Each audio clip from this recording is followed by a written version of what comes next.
Good morning, everybody, and welcome to the webinar. This is a new series that we plan on doing once a month, hosting both a broker owner facing webinar as well as an agent facing webinar, courtesy of Suite Assist and Referral Suite. And we're in the month of December right here. So our goal here today is today's focus is on broker owners. And our goal here today is to show you guys sort of how to think outside the box.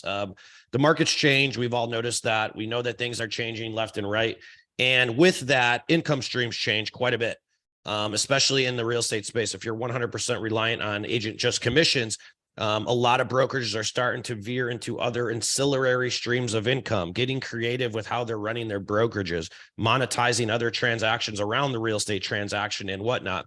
And one of the biggest questions we get a lot at Suite Assist, because we work with so many different real estate brokerages across the country, is how do I create other income streams with my office? And one of those is through mortgage. So by popular demand, we got a lot of questions. We wanted to bring on one of the top lenders, not only in the country, but somebody that's expert in doing M&As, partnerships, and partnering with real estate agents, because there is some ground you have to walk on. It's nothing you could just go out and do. You have to abide by RESPA and do all of this other stuff. So a lot of you may have heard his name before. Without further ado, I'm going to go ahead and introduce our guest today. And he's going to break down how you can go about putting a mortgage partnership, affiliation, I don't know, whatever you want to call it, into your office so that you can actually create another ancillary stream of income and better serve your clients in your local community. So without further ado, let's go ahead and introduce Mr. Jeff Fitzer with USA Mortgage. What's up, Jeff? What's up, buddy? Glad to be here. Yeah, glad to have you, dude. What we're going to do, I'm going to turn it over to you. I know you have a couple different slides, but if you want to come on in here, I'm going to let you do your thing and I might interject here and there. But I'm going to go ahead and give you the floor, and I'll turn off my video and let you do your thing. Sure. Yeah, I'm not going to share slides just yet. I'm just going to quickly review. We've done a lot of this. And so this is going back. I've been in the business 22 years, and the focus of our business for the majority of that 22 years has been agent, realtor relationships, broker relationships. And, obviously, you're thinking back pre-Wild Wild West, which is 07, 08, for those of you that don't know. It was a different world back then. And once Dodd-Frank happened, obviously everything tightened up and everything changed. The landscape of all of those greasing under the tables, which was going on a lot back then, pretty much went away. And for those of you that might be sitting here thinking, oh, well, it's still going on, I can tell you if it is, and I guarantee it is, it's happening illegally.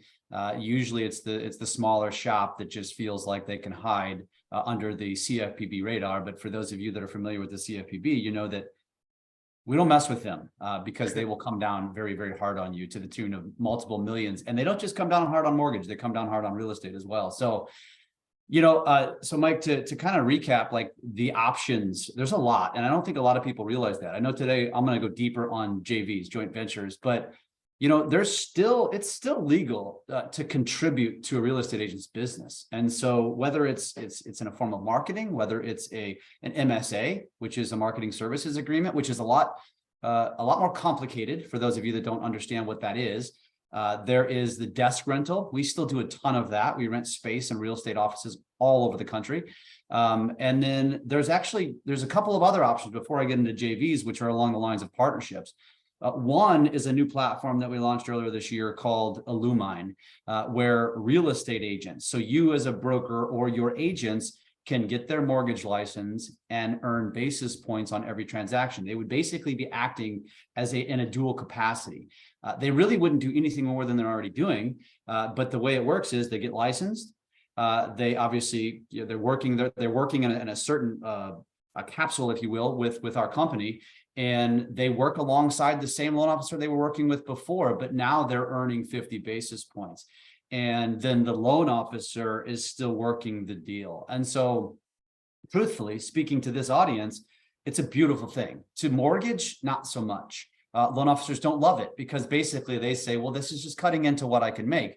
But the reality is it's solidifying and nurturing and strengthening relationships or creating new conversations with other real estate agents, because that is obviously something that a lot of you are concerned about. So as an agent, and I'll stop it here, as an agent, you are getting licensed and you are the loan officer of record, but you're going to be working closely with a loan officer who's doing what they normally do. It's almost and like a then you're working referral, right? together. You have to Yeah, refer what's it that? over. You have to refer it over, then they Es- take over the Essentially. essentially. Yeah. But again, the agent is still the loan officer on record. So, and that does actually have, that whole platform has a downline component. So for those of you that are familiar with that sort of a concept, there is a benefit there. It's, you know, to me, I'm not a huge downline person, but I know it can work. I've got tons of friends at EXP and Real. I know they're doing great with it, but ultimately, so for those of you that understand that component, there is that component as well. So in other words, if you're a broker, you could be at the top of the downline,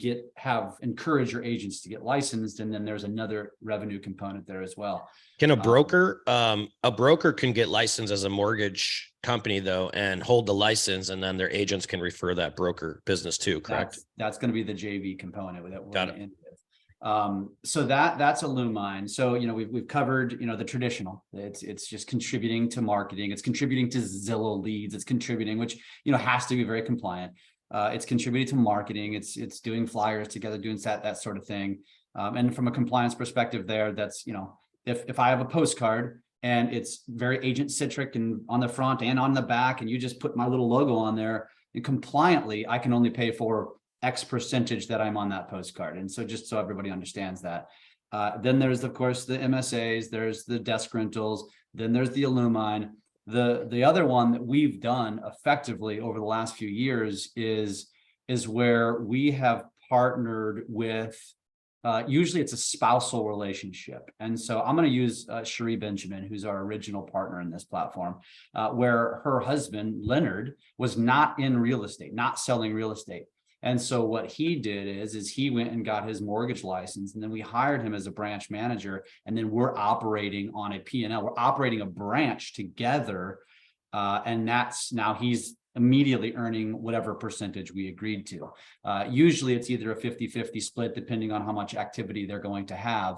And their function is to drive business. They're already doing that, and help us find boots on the ground, because we need to find local LOs, and they have more of a thumb on that pulse of their city, and their agents know who they want to recruit or who they want to work with. And so that's the one that we've had a lot of success with. But what we found is that very few fit into that box, because not everybody has that spousal relationship where the spouse has the time to go get licensed and then follow through on the mortgage compliance and all that kind of stuff. It's not super labor intensive, but obviously if you're going to be a part of a business, you've got to have some skin in the game, right? Right. So that's that. And then the last one is where I will share I will share some slides here, because this is getting into the JV side of things. And I'm going to do this very informally, Mike, just because I'm going to skip around here a little bit. But can you see my screen now? Yeah, you're all good. Okay, so, you know, JV. A JV is I would argue probably the most traditional and formal partnership that a real estate brokerage can form with a mortgage company. And by formal, I mean it, and I'll go through this, but basically, you know, you are starting a business together. And so you as the brokerage are going to incur, you know, costs for setting up a business. You're going to set up an LLC essentially, and you're going to basically form. I wouldn't call it as much of a partnership like the last one that I just mentioned. It's more of like a standalone business. And we work as the entity that funnels all of your mortgages. And so almost like a broker type relationship. The difference from setting up a brokerage is you don't really have to do anything besides setting up the business side. Whereas if you set up a brokerage, you'd have to go out and form relationships with all these different broker lenders. You'd have to probably hire an entire team. It's probably a lot more work than most are willing or interested in doing. I think for most of you, when you think about getting into mortgage, you think, all right, I'll set up my company and I just want to plug and play. And that's essentially what a JV does for you. And so it allows you compliantly and legally to earn off of mortgage. If I wanted to, but if I didn't do the JV, I would have to go through and hire my underwriter, hire this person, set up all the lines and get all the bank wholesalers and the lines and the credits and the money. And that's a lot of work.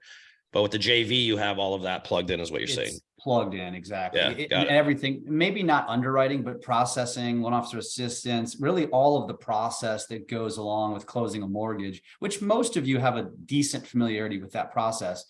Yes, you would have to do all of that. And honestly, Mike, I will tell you, over the years, I've had conversations with several people, one of which actually did go and do that. And I'll tell you, his exact words to me were, I wish I had met you before I formed my brokerage. Yeah, dude, it's a lot of work. Yeah.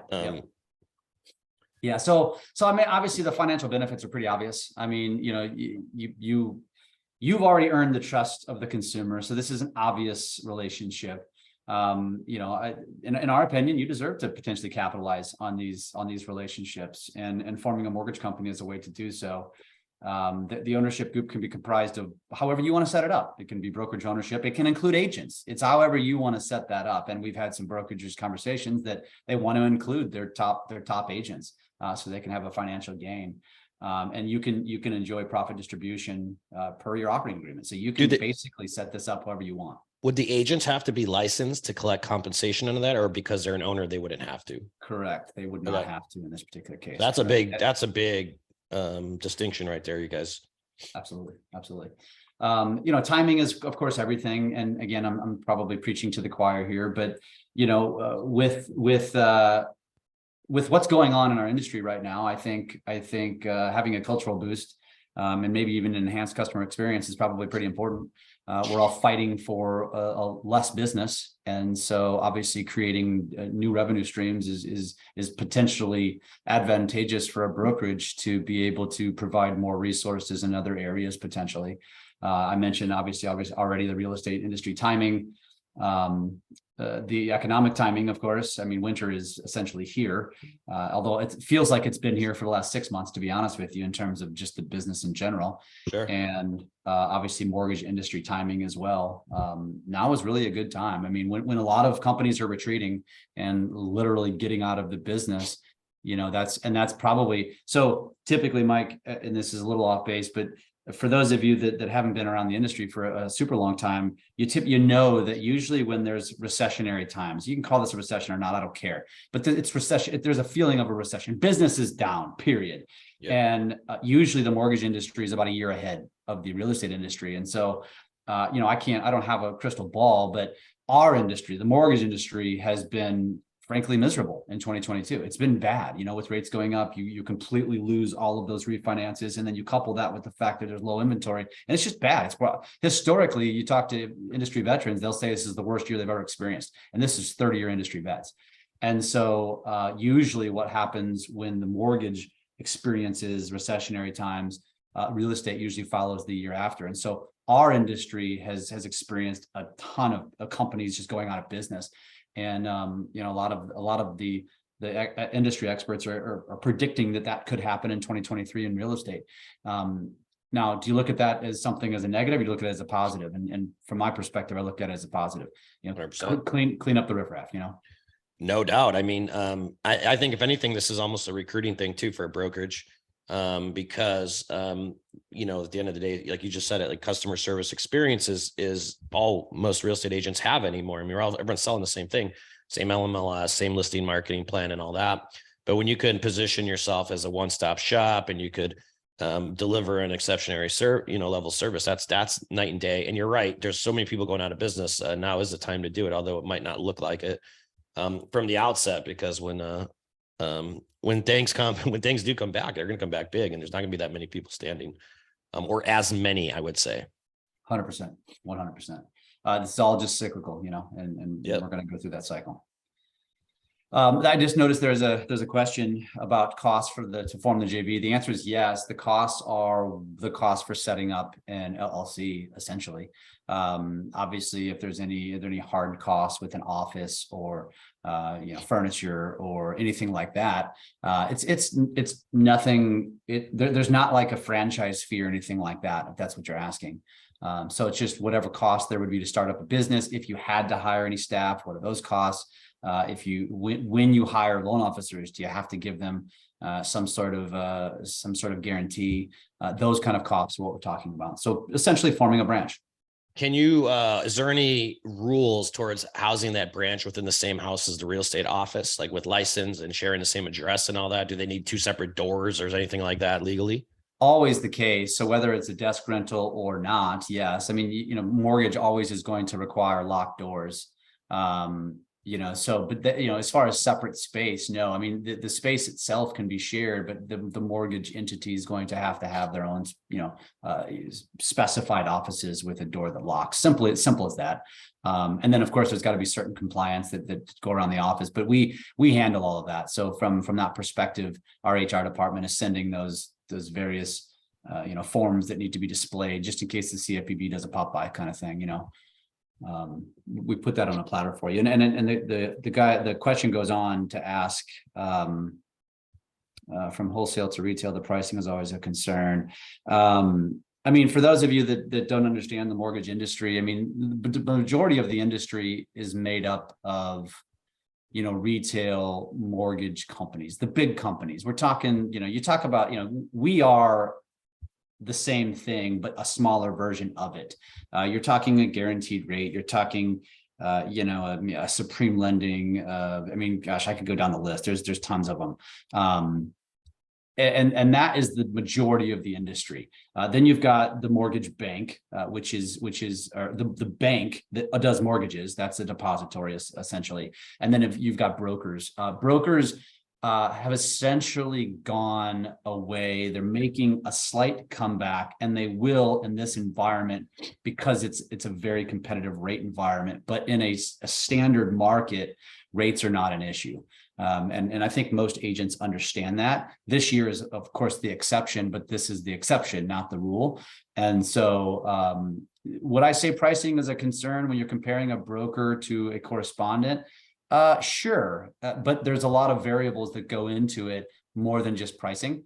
It's experience, it's tools, it's resources. And it depends on the relationship. Some real estate brokers love the resources that are provided by their mortgage company. Others just simply want them to be a conduit to doing the mortgage. And so it just depends. There's no right or wrong answer there. And so it just depends on what's most important to you. But when you're really looking at it in total, and you look at all of the different mortgage companies that actually that have market share, Movement Mortgage is another one. There's just a ton of them. In most markets, it's the bigger lenders that have the market share, and they're the ones that are driving the pricing and driving what the market rate is. Is there always going to be a broker or a credit union that's going to have lower rates? Absolutely. It's a different setup. But there's a give and take on both sides of it. And so you just got to decide what is most important to you as a brokerage. Also, I will say this, one of the conversations that I've experienced this, Mike, with our partners is that when they get into the mortgage side, it's usually a kind of a smack in the face of realizing how much costs actually go into producing one mortgage. And it's not just simply close transaction, make money. It's very conceivable and actually quite potentially normal, especially in years like this year, to lose money on a transaction. And when you now put on a different hat, which is that mortgage hat versus just the real estate hat, which when you're on the real estate side, you have one simple focus: close the damn deal. Like, right. I don't care what it takes, get the deal done, because obviously, the real estate side is making their commission. On the mortgage side, that's not always the case. And, if you come up against another bank that's offering a lower rate, you have to under marginalize. And it's not unheard of to literally write a check for $2,000, $3,000, $4,000, $5,000 to close a transaction, which makes zero sense, but it happens. And when we partner with people and they see that, they're like, holy crap, like, wow, this is more difficult than I thought it was. And that's why we're here, is to help kind of guide and lead that. Yeah. Are there, can a partnership and a real estate company and mortgage company, can they offer any incentives, appraisals or anything like that to create a better offering to compete? Or is that a gray area? It depends, obviously. I mean, that's why we have a compliance department to determine what you can and can't get away with. I mean, we have various programs, we have 5,000 guarantees on if it doesn't close, if a loan doesn't close and things like that. There are ways to do all of those incentives compliantly. You just obviously got to run it through a compliance department, which is an advantage to partnering with a company that obviously has all those ducks in a row, because it's going to keep you out of that hot water. But ultimately, when it comes to all of that stuff, any incentive that exists is either coming with reduced revenue, which means you got to know that you're basically doing a loan for less, for less revenue or no revenue. Or if anybody's offering those incentives, they're just beefing the back end yield spread to offset whatever they're quote unquote giving away, if that makes sense.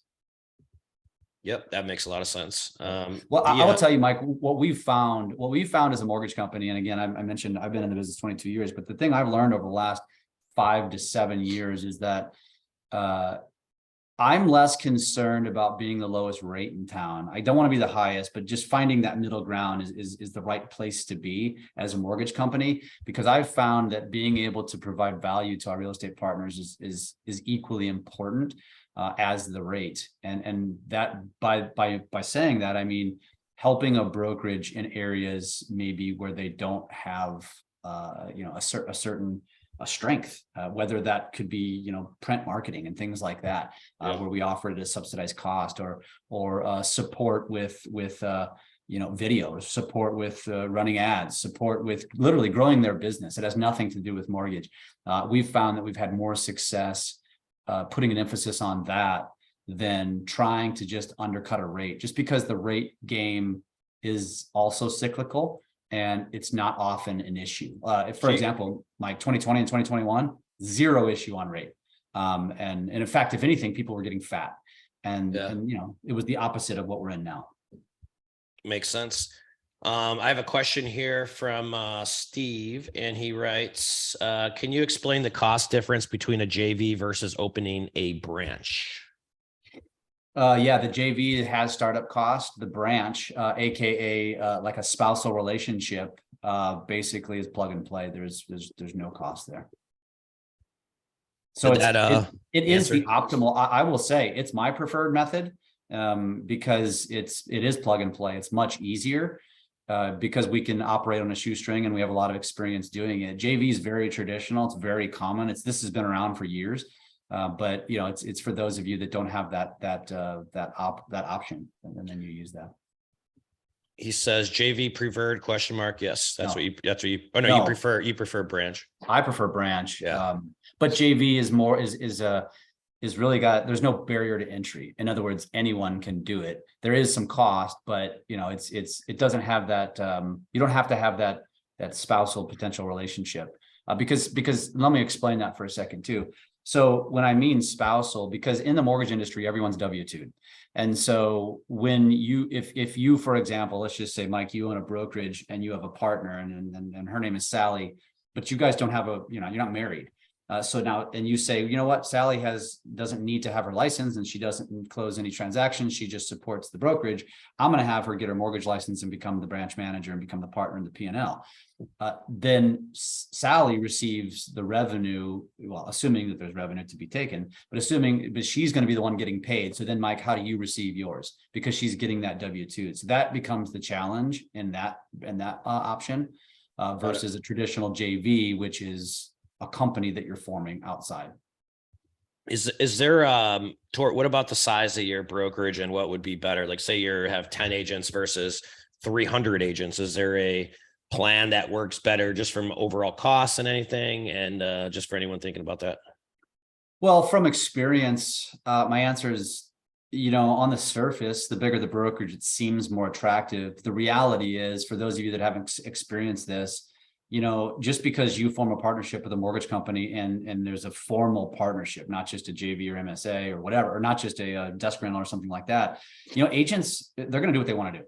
And so it's either A, you've got to figure out a way to incentivize them, or B, and even then, oftentimes that doesn't work, or B, it's finding the right loan officers who are good at building relationships, because ultimately, just because a loan officer sits in an office, I mean, as many of you know, loan officers just, okay, I have the desk rental now, where's the business? Is it going to start flowing in? And the answer is absolutely not. You got to work for it. And so then it becomes kind of a strategic partnership on of providing value. And maybe it's hosting events. And again, for us, I do a lot of coaching to agents where a lot of brokerages lack the social media, the video. Mike, obviously, that's my expertise. That's just one little feather in our cap. But that creates loyalty, and it makes the agents want more. And then it just pulls them into, because they know it's coming from the mortgage entity. So it's not just.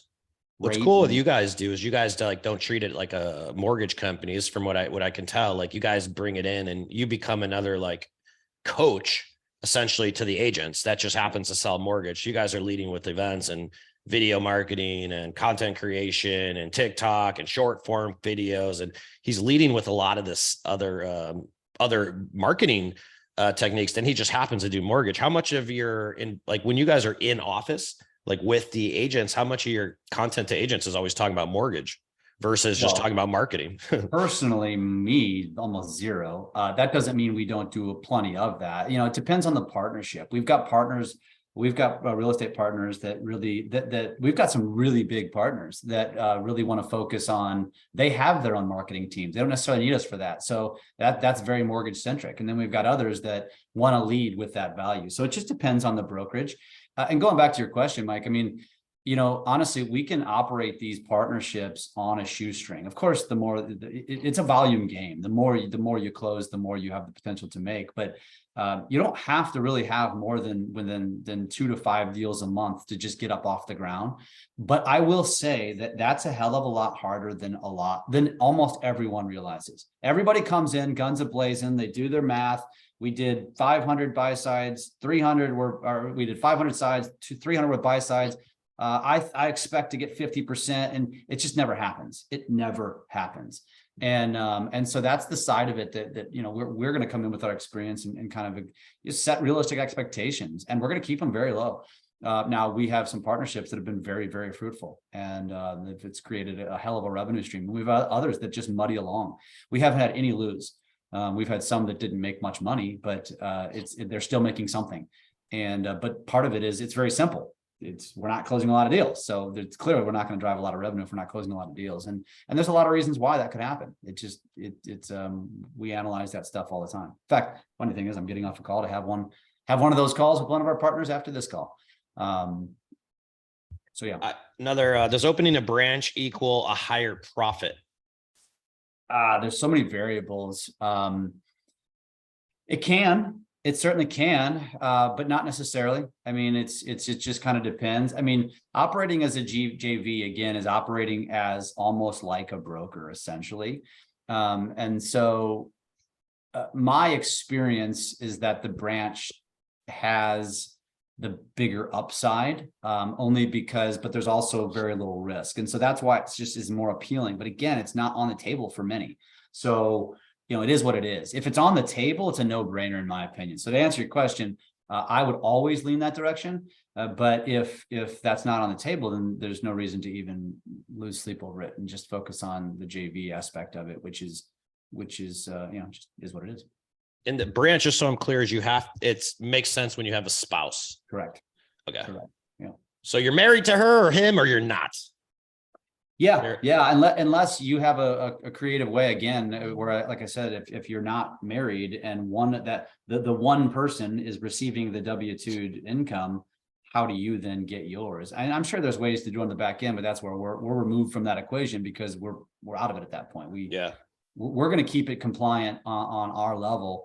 I don't know that there's any lack of compliance on the back end. I just don't know. That's an accountant question. That's a question that you'd have to figure out with somebody who's managing your books, essentially. Yep. Fair enough. All right, Jeff, keep on going. Anything else on this end? I mean, that's really it. The rest of the slides really just more about our company. And I don't necessarily think I'm here to pitch our company, but a little bit just about us. We're licensed in 49 out of the 50 states. The only state we're not in currently is New York because it's a bear. Just to give you an idea of what we are as a size, 2021, which was a great year. We'll be down this year, but probably not as bad as most. But we did little just shy of 5 billion. And the way I describe that to people that aren't in the know is that, and from experience, I've been at a big box, and so to me, it's a sweet spot. it gives you, we're big enough to have all the resources, but not small enough to lose the culture. And so it's a big company resources, small company feel. And to me, to us, that's important. We're very strong in technology. So we have a lot of tech that does support and help real estate agents from our app to closing docs, which you can do all, through SnapDocs, which is really nice. To our CRM, which is essentially a marketing portal for agents. We have an entire marketing team that's dedicated it's basically the cross between a Kinko's and a ad agency. And I've got a ton of slides about that, but more specifically about what we do. And really, again, it was designed to provide first-class service as if you were going to a marketing company to say, I need booklets for my new listing. And then you just work through us, and the costs are subsidized because it's not a profit center for us. So we are going to do it at cost. And so again, you're going to pay and we're going to split it with you. So whatever the applicable portion is, if we're 50-50, we're going to do 50-50. If you're 75% of the brochure or whatever it is, and we can print anything. And so it's all in-house. So we do custom graphic design, everything that you can think of from printing perspective. We have these big ass printers in our office. We manage it. Where do you put that thing? That thing's gigantic. I have another question for you. With our current, this is a good question Ron asked. With our current JV, capture has been the greatest hurdle in our first year. Anything is USA that makes that a bit easier. And I think it's sort of what we were just chatting on. Yeah. But yeah, if you want to go ahead and take that, Jeff. Yeah, I mean, it is a great question. Honestly, I think the biggest component to this is the loan officer that we hire, because, I've had people come to me and say, I'm in, just say XYZ city and XYZ state. And do you have a footprint there? And oftentimes the answer is no. And so it's like, okay, I don't have a footprint there. So let's go out and hire the person. So if we're doing a branch or a JV, you're going to want to hire your own anyway, because if somebody already exists in your city or your town or your area, they're already probably assigned to another branch or to someone different. So ultimately, that's key component number one. You got to find the right LO. You got to find the right person. And you guys know what that is. You've experienced it. You know that the best of the best are going to or they're going to have the best capture. In terms of what you can do beyond that, to me, it is the visibility. It is the value. So whether that is you want to put an emphasis on mortgage training, fine, we can do that. You want to put an emphasis on something completely outside the box. I mean, literally, I fly around the country and do workshops, whether it's social video workshops and things like that. I find that those actually, Ron, they're received the best, because most mortgage companies are going out and doing, talking about 2-1 buy downs and talking about all this stuff, which is valuable and necessary, but it's not unique. What most mortgage companies aren't doing is providing the value on actual business development for your business. And so I feel like that is what has really helped us stand out. Now, does that mean that every one of our relationships is killing it? No. It's just there's variables, and sometimes the LOs just aren't as good. Or honestly, it's amazing, Mike. That blows me away that and for most brokers that we partner with, they're like, oh yeah, this will be easy. I'm just going to go talk to Joe, who we've been working with for years, and he'll switch. And then this happens, they go talk to Joe, and Joe's not receptive to it. He's like, no, I'm not switching companies. And that happens far more times than not. So recruiting and attracting the right loan officer is a critical component. So Ron, I don't know exactly how that's worked for you guys, but that is really. No, I think it's at where I'm at in big blocks, same thing. Like, you can't, just because you have a company in office, whether it's escrow, mortgage, whatever it is, you have to go out there and get the business. And I think you hit it right on the dot. It's the individual that's representing the company, and then their engagement within it, within the company. And it's the relationship that you build. It's still recruiting. Just because you have a mortgage company, you still have to recruit the agents to earn their business. You don't automatically get that. But yeah, it's going to be, I think it's a lot of education. Right now, Ron, I could tell you back in the 12, 13, 2011 days when I had my brokerages, the only way we grew them was through educational events. And the people who raise their hands are asking to be recruited. So people don't attend education events or attend webinars or attend anything when they're not looking for help. They do it when they're looking for help. That's why it's always the prime reason for people to be attracted at those or be converted into a recruiter or a business relationship. And that hasn't changed in the last 10 years. It's what Jeff's doing right now. I'm sure a lot of your business, you found people like you've probably found them at one of your events you're doing, as opposed to them reaching out to you first, and then you started talking. So we have to there's a content, and then there's marketing, and then there's advertising and business. And this falls into the first part, the marketing. This is our agent outreach. This is stuff that I always have going on. We have 1 to 2 events a month, whether they're small webinars or they're in person. It doesn't matter. We have to have these events, and we just put our vendors in front of them so they get FaceTime with our agents. And the FaceTime with the agents is always where the business is had. It doesn't matter. Nothing else works. I haven't seen it yet, unless it comes face to face with the agents and a value proposition, a value, a good conversation. It could be as simple as them going out and having a beer together, having a good time, or it could be as simple as them attending a class. Anything of value where they actually form a human relationship is always the most important part of the business. And then doing that consistently over time. Don't make them a resource, make them a partner. Or, I mean, don't make them just a lender, make them a resource in the office so that they could add value to their business. I think that you hit it on the head. And honestly, even as running a brokerage, I think it's unequivocally important nowadays. Like it just can't be simply supporting their business and doing what you traditionally done. You've got to do something more. And so that's part of the reason why we've kind of plugged that in.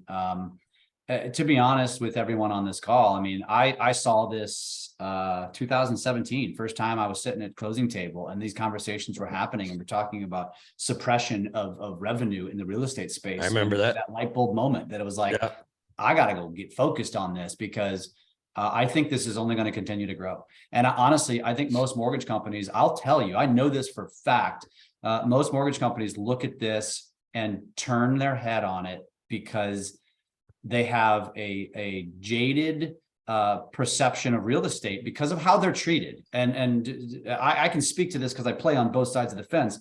But, you know, a lot of real estate agents treat their ancillary services like pawns. And so those businesses, although they need you, don't necessarily love you. And so when an agent or a brokerage says, I want to earn money on what you're doing, they just think, screw off, like you don't deserve it. Where I have the opposite opinion, and I'm not the only one that exists, but my thought process is I'm happy to make less because it will make me more. And so I realize that it's a golden goose. And so if we can form a partnership, a relationship that's truly a partnership, the mortgage piece is our job. And we're going to do that just fine. We're going to do that well. But can we actually form a partnership to where we can help your brokerage, just like what SweetAssist does? You know, I mean, that's the whole concept here, right? Is having these resources to stand above the competition down the street. And that's the way we look at ourselves. And so it's a beautiful thing if it works, because not only do you plug in resources to your brokerage, but you make money while doing it. And but is it easy? Absolutely not. And for anybody sitting here, I'm sure some of you have thought to yourself, oh yeah, this won't be hard. It's really hard to get to LOs. And in some cases it's taken us months and even years. But once you get them, man, then it's game on, and it can get fun. Just like anything else, guys, who you work with matters. Just pick the right people, right? It's sort of like our entrepreneurial life. You work with people that suck, you're going to get a bad experience. Stephen, yes, this will be sent back out. If you guys have any final questions, we'll get this wrapped up. We like to keep these at about 40 minutes or so. We'll allow some time for Q&A unless you don't have any additional questions. Jeff, any other things you want to mention while I'm waiting for those, if at all any? Not really. I mean, I think that ultimately, if you're interested in having a deeper conversation, I'm happy to do it. I've done it. I've had these conversations so often over the last 5 years. We've actually even hired people that, like, we have a guy who runs our JV department. So if anybody's interested in that, going deeper on those JV conversation, I know this is very much a 30,000 foot view. Just reach out. I don't know what the best way to have them connect with me, Mike, or how you. Someone just asked for Jeff. Well, if you guys are part of SweetAssist, this webinar will be brought into our learning center and our broker learning center where we have all of our education. But Jeff, you could go ahead and let them know what your contact info is here. And better yet, Jeff, if you don't mind, type it into the chat. And then that way, when I send out the replay, I'll copy this all with anyone who wants to have another conversation with Jeff. But I hope you guys found this pretty valuable for today. This is something that we're making an initiative of this year. We understand the market, and we're surrounded by a lot of resources like Jeff over at SweetAssist and Referral Suite. If you guys have not heard about us before, we are two softwares in one. One is a transaction management software that basically runs your close contract to close. It's all you need to pay your agents and literally everything. And then the other half of us is a referral marketing platform where we create content for all of your agents and they build a brand with their databases. So part of this is at the end of this month, we're going to have another webinar, but this will be an agent facing webinar. And each month what you can expect from us is one broker facing webinar with people like Jeff. And then we're going to have an agent facing webinar that you're more than welcome to ask your agents if they want to attend it. We're going to be providing agent education for your agents as being part of our community, whether you're with Referral Suite or Suite Assist. And we do really appreciate you guys attending this call. Any final thoughts? I know Jeff for a couple of years. Give him a call if you guys are thinking about this. We're exploring a lot of these different things in our own businesses here in San Diego and whatnot. And I think we have to get creative right now. And I think Jeff's right. We haven't seen the worst of this yet. And I don't know what the rates are going to do, but the market, we know that a third of agents are going to leave the business. That's what all the signs are indicating. But the amount of agents leaving the business aren't greater than the amount of transactions that are going to be lessened. So there is a tremendous opportunity, but you got to get there first. And thinking outside the box is one of the ways to do that. So Jeff, anything else? Go ahead and give him your contact info one more time on the call here, and we'll get this wrapped up. It's in the chat. I put my cell phone number. That's my direct cell. I don't have a burner phone or anything. So just feel free to text, or if you're more comfortable, just direct message on social. I'm everywhere. Easy to find, and I'm at Jeff Fitzer everywhere. So whether it's Instagram or Facebook or wherever. So easy to find. Just reach out. We can schedule a call. We can just communicate via text first and figure out which avenue you want to go with, and we can schedule a call and talk about how this can work. Again, I've advised countless real estate companies that we've never even partnered with, and I have no problem doing that. So I mean, those of you that know me, I've got a strong affiliation with lab coats and things like that. So this is kind of in my nature, is just to come from contribution and help, and the right ones will form relationships, and I hope we do. I hope we form more of them, because I do believe that. And here's what I will say, Mike. In terms of interest rates, I mean, the experts are saying that they do expect to dip at some point in 2023. Is that going to be first quarter, second quarter, fourth quarter? I don't know. But for those of you, that is one thing I will point out. When you have ownership in now a mortgage entity, you're also reaping the reward from refinances that you really had nothing to do with in most cases. And so the opportunity, as you said, Mike, those who withstand this, and I know it because I've been around, I've had to do this before, we're going to come out of this smelling like a rose. It's just a matter of writing out the pain.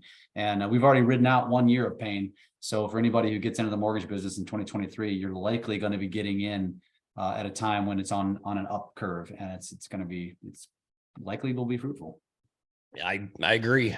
Well, we appreciate you guys. Any additional questions, we will send out this replay, and it will be loaded into the members area of Suite Assist. And we appreciate you guys. Stay tuned for our next webinar. Will be in 2 weeks. It will be agent facing. You'll get an invite if you're on this one, and we will see you then. Thanks for attending, and have a great day.